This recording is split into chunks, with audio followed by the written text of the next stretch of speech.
Hello बच्चों, कैसे हैं आप सभी। मैं अभिषेक महाक स्वागत करता हूं आप सभी का आपके अपने यूट्यूब चैनल पर्सपेक्टिव विजन पे। बच्चों 10th 12th के बाद अक्सर अगर बच्चे मेडिकल सेक्टर में जाना चाहते हैं तो उसमें से एक बहुत फेमस ऑप्शन है जो बच्चों के द्वारा ऑप्ट किया जाता है, वो है बीएससी नर्सिंग। बीएससी नर्सिंग एक ऐसा कोर्स है जो न केवल आपके करियर के स्टार्टिंग में आपको एक अच्छा उड़ान देता है, एक आपको अच्छा स्टार्टअप देता है, बल्कि वो आपको काफी गहरा समझ भी देता है किसी भी मेडिकल फील्ड के बारे में। लेकिन सवाल यहां पे ये आता है कि क्या बीएससी नर्सिंग आपके करियर के ग्रोथ में काफी बेहतर भूमिका निभाता है या फिर उससे भी बेहतर कोई कोर्स है जो कि आपके लिए ज्यादा बेनिफिशियल है। बहुत से ऐसे सवाल बच्चों के मन में उठते हैं, उन्हीं को लेकर के आज हम एक वीडियो लेकर के आपके सामने आए हैं जिसमें हम बात करने वाले हैं कि बीएससी नर्सिंग 12th के बाद क्या करना चाहिए या नहीं करना चाहिए, कौन कौन से ऐसे फायदे हैं इस कोर्स में, कौन कौन से ऐसे नुकसान है इस कोर्स में, सारे विषयों पर अच्छे से बात करेंगे। चलिए स्टार्ट करते हैं आज के इस वीडियो को। बच्चों देखिए, हर एक स्टेट अपना अलग अलग एग्जाम कंडक्ट कराता है।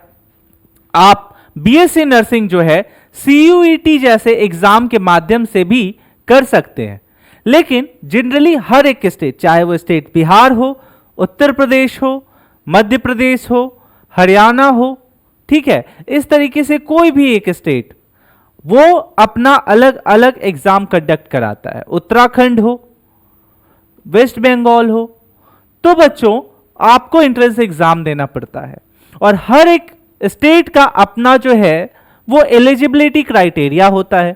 जैसे कि बच्चे जो है 12th पास होने चाहिए, उनका जो बैकग्राउंड है वो साइंस बैकग्राउंड होना चाहिए, मोस्ट इंपॉर्टेंट जो सब्जेक्ट है उससे उन्होंने 12th पास किया हो, जैसे bio, physics, chemistry, math, English, इस तरीके के जो सब्जेक्ट है उनका काफी ज्यादा इंपॉर्टेंट रोल है।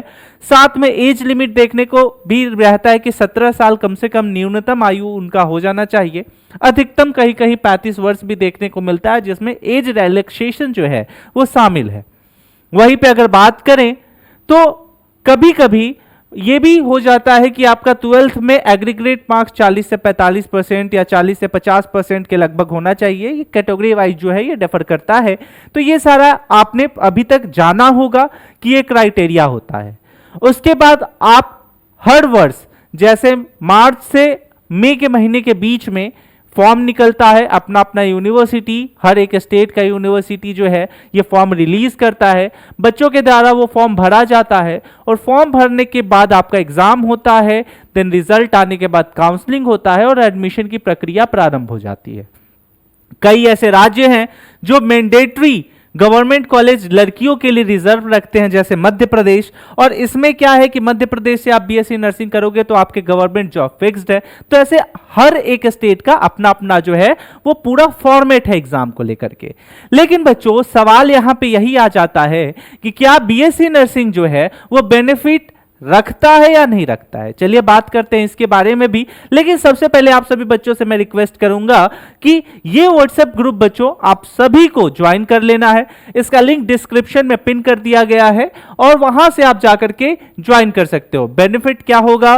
बेनिफिट ये होगा बच्चों कि कभी भी आपके हित में कोई भी ऐसा नोटिफिकेशन आता है, कोई भी ऐसा अपडेट आता है तो आपको सही समय पर सूचित कर दिया जाएगा। और फिलहाल बच्चों आपको अब मैं जरा बताता हूं कि बीएससी नर्सिंग के क्या क्या फायदे हो सकते हैं। ये देखिए, इस पीपीटी के माध्यम से मैं आपको कुछ बेनिफिट बताने वाला हूं। देखो, सबसे पहले अगर बात करें तो इसके बेनिफिट को एकेडमिक बेनिफिट में डाल सकते हो आप। तो एकेडमिक और प्रोफेशनल बेनिफिट में क्या आता है कि स्ट्रॉन्ग करियर फाउंडेशन, ठीक है, अगर आप चाहते हो बीएससी नर्सिंग करने का तो उसका एक बेनिफिट आपको मिलेगा कि स्ट्रॉन्ग करियर फाउंडेशन। आपने जो अपना करियर का स्टार्टअप किया है वो स्टार्टअप ही एक काफी बेहतर स्ट्रॉन्ग पोजीशन से आप करते हो। इसको क्लियर करने के बाद आपके जॉब मिलने की जो गारंटी है वो 110% बढ़ जाता है, क्योंकि इसके बाद आप कॉम्पिटिटिव एग्जाम दे सकते हो। नॉर्सेट का नाम आपने सुना होगा, जो नर्सिंग ऑफिसर्स के लिए एग्जाम कराए जाते हैं। इंडियन आर्मी, मिलिट्री आर्मी वगैरह में भी आपने नाम सुना होगा, जो कि जनरली नर्सिंग के लिए एग्जाम कंडक्ट कराती है। तो इस तरीके का जो एग्जाम है एनटीए कंडक्ट कराता है, उसके बारे में आपने सुना होगा। तो यहां से आपका जो एक लेवल बनता है वो स्ट्रांग बन जाता है। उसके बाद आपका जो बीएससी नर्सिंग डिग्री है, ये एक ऐसी डिग्री है जिसकी डिमांड बहुत ज़्यादा होती है, क्योंकि बहुत सारा जो अपॉर्चुनिटी है वो उभर करके आ जाता है। वही अगर बात करें तो ये वाइड जॉब अपॉर्चुनिटी है, ना केवल इंडिया में बल्कि इंडिया से बाहर भी बीएससी नर्सिंग करने के बाद आप जा सकते हैं। और खास करके आप जो यूरोपियन कंट्रीज है वहां जाकर के अपनी करियर की जो अपॉर्चुनिटी है वो और बेहतर बना सकते हैं। तो ये सारे ऑप्शन इसमें देखने को मिलता है। अगर करियर ग्रोथ की बात करें या स्टेबिलिटी की बात करें तो बच्चों, जैसा कि आपको मैंने पहले ही बता दिया कि इसका जो डिमांड है वो बहुत ज्यादा हाई है। हर जगह पे इसका जो डिमांड है वो देखने को मिलता है, क्योंकि नर्स जो है ना वो ऑलवेज डिमांडिंग होता है, ठीक है, या होती है। क्योंकि अभी के समय में आज जो हम देख रहे हैं, हेल्थ कितना बड़ा चैलेंज बनते जा रहा है सभी के लिए, और इसमें जो रिसोर्सेस हैं उसकी कमी हो रही है, और उस रिसोर्सेस की कमी को जो है वो फुलफिल एज अ नर्स कर रहे हैं। तो इनकी डिमांड जो है ये बहुत ज़्यादा बढ़ते जा रही है। तो ये एक डिमांडिंग प्रोफेशन जो है ये हो सकता है, और ये इंडिया के साथ साथ जो है इंटरनेशनली भी देखने को मिलता है।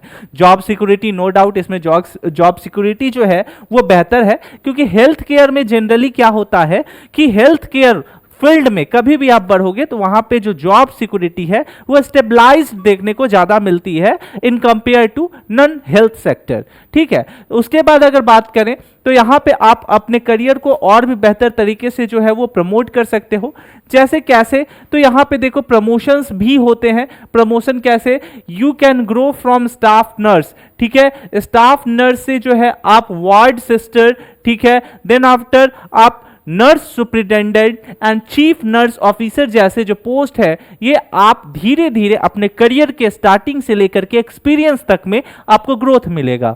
वही ग्लोबल पे जरा एक बार और चर्चा कर लेते हैं। तो ग्लोबल में आप देखोगे कि यूके, यूएस, कनाडा, ऑस्ट्रेलिया जैसी जगहों पे इसका डिमांड बहुत ज़्यादा हाई है, एंड गल्फ नेशन में भी इसका जो हायरिंग है वो काफी बेहतर है। इंडिया के साथ साथ आपको जो है वर्ल्ड वाइड ऑप्शन यहां देखने को मिल जाता है। अगर बेनिफिट बात करें सैलरी की बच्चों, तो सैलरी भी इसका अच्छा खासा देखने को मिलता है। स्टार्टिंग में आपको इंडिया में इसका जो सैलरी है ये एवरेज ऑन 30,000 के लगभग देखने को मिल जाता है, लेकिन जैसे ही जैसे आपका एक्सपीरियंस बढ़ते जाएगा ये आपका लाखों रुपए तक भी जाता है, 80,000, 70,000 इस लेवल में आपका जाता है। अगर बात करें तो ये बेनिफिट अच्छा आपको देखने को यहां पे मिल जाता है।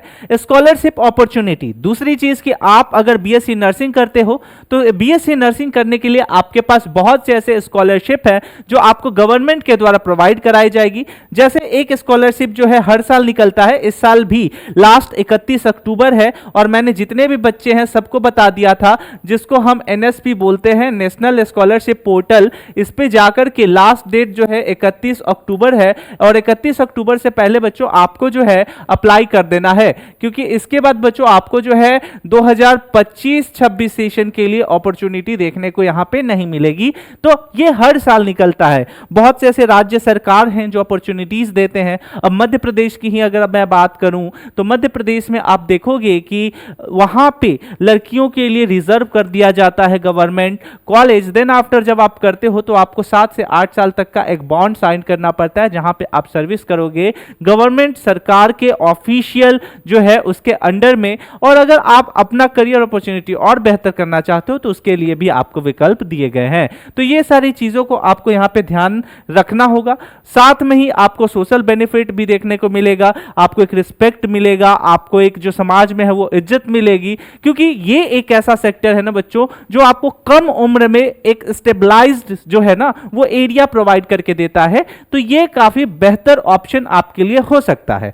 अब बच्चों बात तो हमने की काफी अच्छी बीएससी नर्सिंग करने के बाद ये हो सकता है वो हो सकता है, लेकिन थोड़ा सा इसका ड्रॉबैक भी है, वो आपको देखना पड़ेगा। सबसे पहली चीज कि नर्सिंग एक ऐसा जॉब है, ना केवल इसको जॉब समझना बल्कि एक ड्यूटी है आपके लिए, और वो भी सीरियस ड्यूटी है, आपका कर्तव्य है कि आप जो है आपको छुट्टियां कम देखने को मिलेगी। छुट्टियां कम इसलिए क्योंकि कभी भी इमरजेंसी पड़ सकती है, वहां पे आपको सर्विस देने को तैयार होना होगा।